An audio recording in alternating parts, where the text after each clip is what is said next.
apparently our science critic decided to become an astrologer.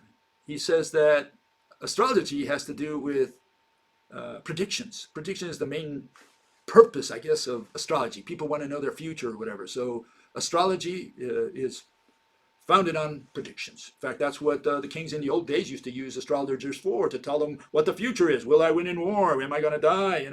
Or when? Or am I going to fall in battle? And they wanted to know the future. And when the astrologer failed, he didn't live very long. Anyways, yeah, he believes that science is also about making predictions. Okay, and so here's our astrologer, our science critic. Yeah? I took a picture of him. He says, science is like astrology. It's all about making predictions. Okay, so he thinks he's making science. He's doing science because he does predictions. That's going to be his argument.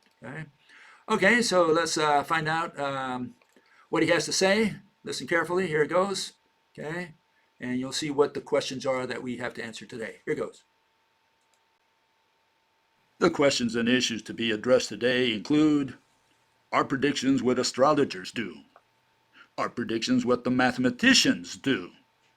If yes to both questions, how are the mathematicians different than the astrolonerds?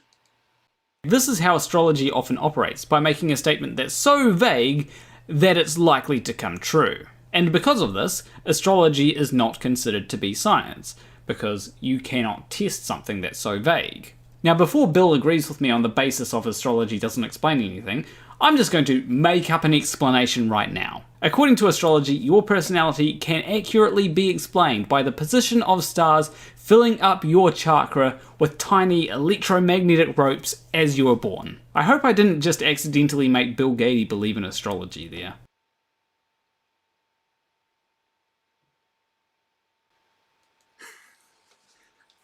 Okay, what do I have to say about that? Well, let's go one thing at a time. Let me get this here. Astrology, he says, is equal to prediction, but he says that's also what mathematics is about, prediction. So we got a problem there. First thing I want to answer him is that he confuses physics with philosophy. A lot of people make that error. People ask, why is there something rather than nothing? That's an idiotic question. It has nothing at all to do with physics, and it is not a question of physics. It's a question of philosophy. Philosophy deals with purposes and reasons, and physics deals with causes and mechanisms. And when people ask those kinds of questions, they don't realize they're asking a question of philosophy in the guise of physics. Okay, that's what's happening. Ropes have to do with physics, and behavior, why you are like you are, has to do with philosophy. And so to say, well, what did he say there, that because I was born under a certain chakra, that I've got these ropes connected to me, and because of that, I am the way I am. No, in that sense, he's totally wrong. Why I am like I am has little to do with the ropes, okay, from another planet or whatever. Okay, so what's the issue? So he says, astrology ain't science because the prediction is vague and can't be proven, allegedly or supposedly by an experiment, right? That's what he's got in his mind. So how do you prove that a particle can be at two places at once? Okay, I mean, if you're going to make a prediction, say, I'm going to predict that a particle can be at two places at once. Oh yeah, that's a vague, untestable prediction. Okay, because you say, okay, there, the particle is at two places at once. Well, that's your explanation. Please draw it. And so the guy draws two particles and says, those are two particles, not one. Okay, so you can't say that a particle is at two places at once, because what you're showing on the screen is two particles.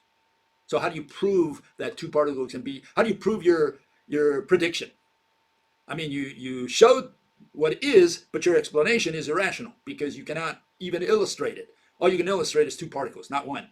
Okay, you can illustrate two rabbits, not one. Say the rabbits are two places at once. No, I see two rabbits. Oh, they're twins. They're Siamese twins, right? I mean, what are we talking about here? And how do you prove that time can be warped?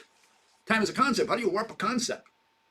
Well, they do in general relativity. You know, they have this net and they warp it and they say, see, there it is.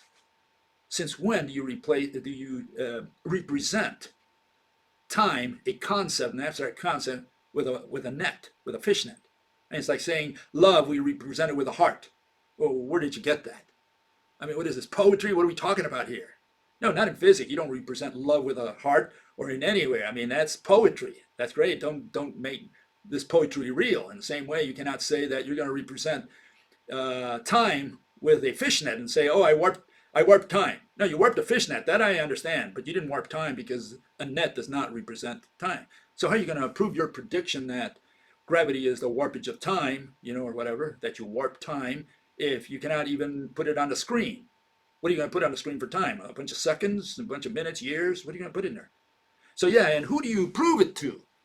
The Pope, cardinals, maybe some monk in Buddhism. Who are you going to prove it? Some authority? You're going to prove it in front of God or Saint Peter? I mean, what the hell is it?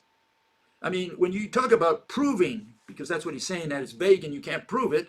Well, first of all, it's vague because they're turning concepts into objects. That's already very vague, the explanation given for that. But then it gets worse when you say, well, I'm going to prove it to an authority, and he's going to tell you, Bill. Well, what authority? Oh, the people over there in Cambridge and in Harvard. So who says they're authorities? Who gave them the authority? Does it come from God? It flow from God? So yeah, the problem we have with all this is that this poor fellow, he was brainwashed in high school and college to believe in mathematics. And he just takes it at face value because he says, well, they can't, all the mathematicians on earth can't be wrong. Guess what? That's all I can tell him. Okay, so here we have a fellow who says, who follows up on that and says, if the rope is a physical connection, it must be something we can detect and measure. See, they're thinking of see and touch. What experiments have you done to detect and verify the existence of these ropes? Yeah, they want predictions, and they say, okay, predict something. Okay, I'll predict that the pencil falls to the floor. Why does it fall to the floor? Well, because every atom of the pencil is bound to every atom on Earth by electromagnetic ropes. That's why this falls to the floor. As it falls, the ropes, fan out and falls faster and faster and faster. That's the acceleration of gravity. We're done. Prove it, Bill. Well, I'm going to try to prove it. I'm going to go to the lab and see if I can see and touch the ropes. Is that what we're going to do? You say, see, you can't prove it. Well, no one can prove it. No one can prove even quantum mechanics particles. I mean, do you see particles here falling or coming or pushing from above? So we cannot prove what is the mediator, what mediates gravity. We cannot prove it. We cannot prove what mediates magnetism. Here, my two little magnets right there. There they are.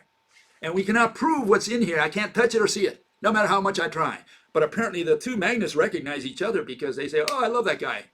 And if it's, opposite poles, as they say, then they push each other away. Why? Because they're going counterclockwise versus counterclockwise, or clockwise versus clockwise. That's why. It's got to do with clockwise and counterclockwise rotation of something and not with positive and negative. But see, all these people just learn these things by rote in high school, and they never challenge it. They just swallow it because they say, oh, look at all technology we have. And technology has nothing at all to do with science. Science is about explaining. Technology is about developing gadgets by trial and error. One thing has nothing to do with the other. So these people say, well, we have all this technology, therefore that proves that all the theories are correct. And what are the theories about? Well, they're predictions. Astrology. But astrology is not science because astrology is vague and it can't be proven. And science is, what is science? Predictions. Vague, that can't be proven. I guess we're in the same boat. So yeah, this guy is saying that astrology is science. Science is like astrology, and there's no difference between them.